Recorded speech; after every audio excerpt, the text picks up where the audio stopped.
Salut à tous, bienvenue sur ma nouvelle vidéo. Cette vidéo est consacrée à Sauron. Donc tout d'abord, il faut savoir que Sauron est un Maya, une divinité de rang inférieur au service des Valar.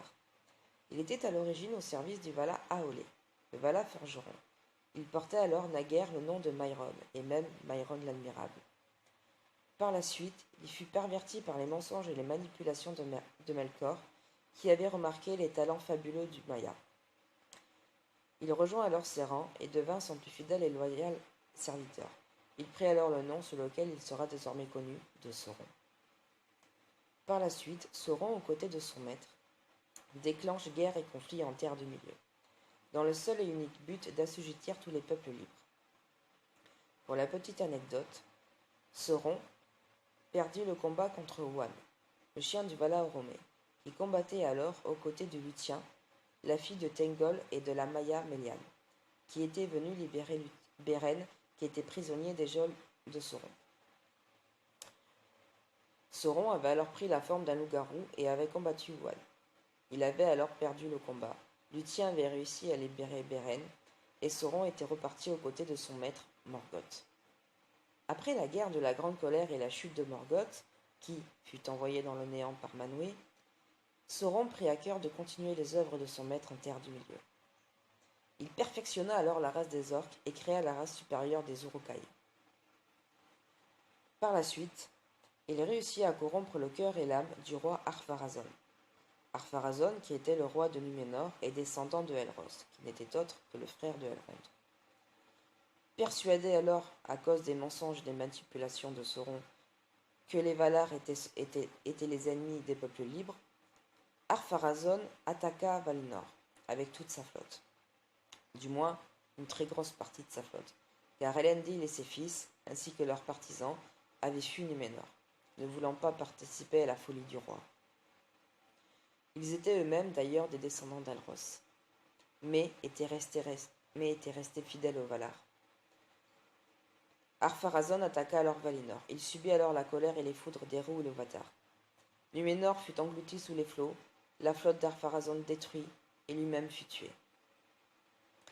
Sauron échappa in extremis à la submersion de Núménor en prenant la forme d'un esprit et en abandonnant sa forme corporelle.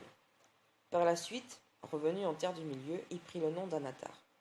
Il fit alors collaboration avec Celebrimbor, l'arrière-petit-fils de Fëanor, et créa les Anneaux de pouvoir. Du moins, les Anneaux des hommes et des nains, car les Anneaux des elfes furent créés uniquement par Celebrimbor, qui avait deviné, après que Galadriel ait compris qu'Anatar n'était pas la personne qu'il prétendait être, et avoir averti Celebrimbor de cela, que Anatar préparait sûrement quelque chose auquel Celebrimbor ne pourrait pas faire face. Il créa alors les 3 anneaux des elfes.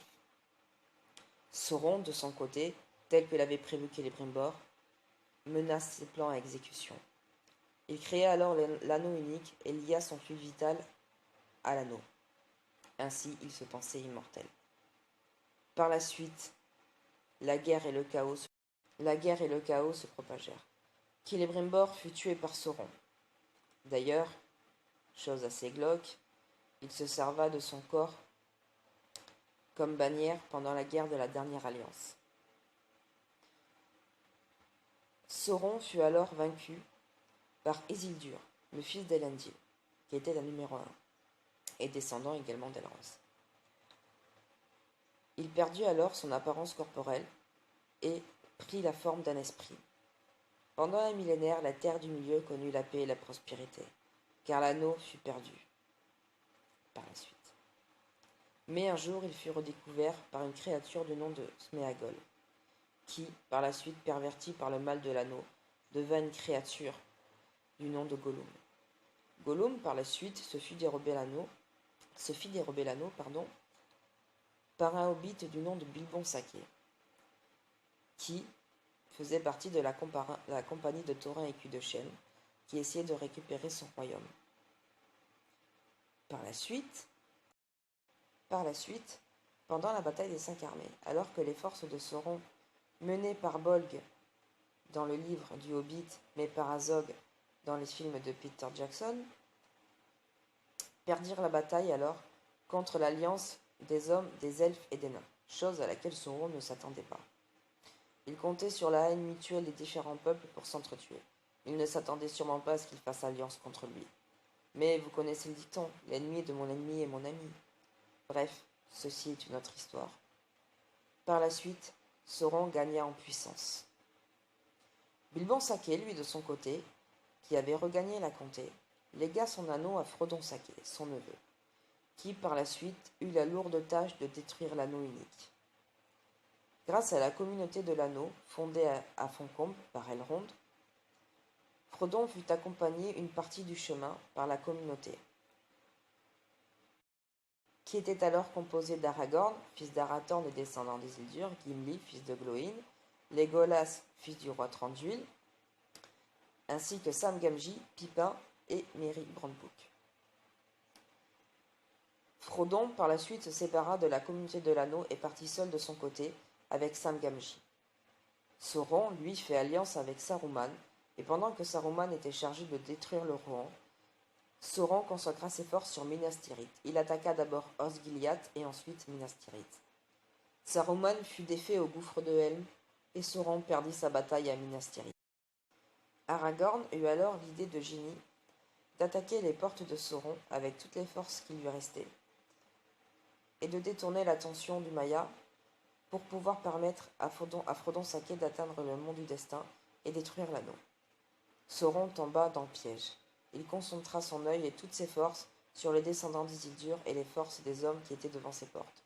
Pour lui, c'était une occasion rêvée de détruire la dernière poche de résistance de la Terre du Milieu, les elfes ayant quasiment tous quitté la Terre du Milieu. Mais, pendant qu'il concentrait son œil sur Aragorn et les forces des hommes présents aux portes du Mordor, alors Frodon Saquet jeta l'anneau unique dans le mont du destin. Sauron perdit alors instantanément tous ses pouvoirs, mais selon les écrits de Tolkien, il ne mourut pas pour autant. Son esprit vagabonde ici et là, attendant la fin des temps et le retour de son maître Morgoth qui reviendra un jour du néant. J'espère que cette vidéo vous aura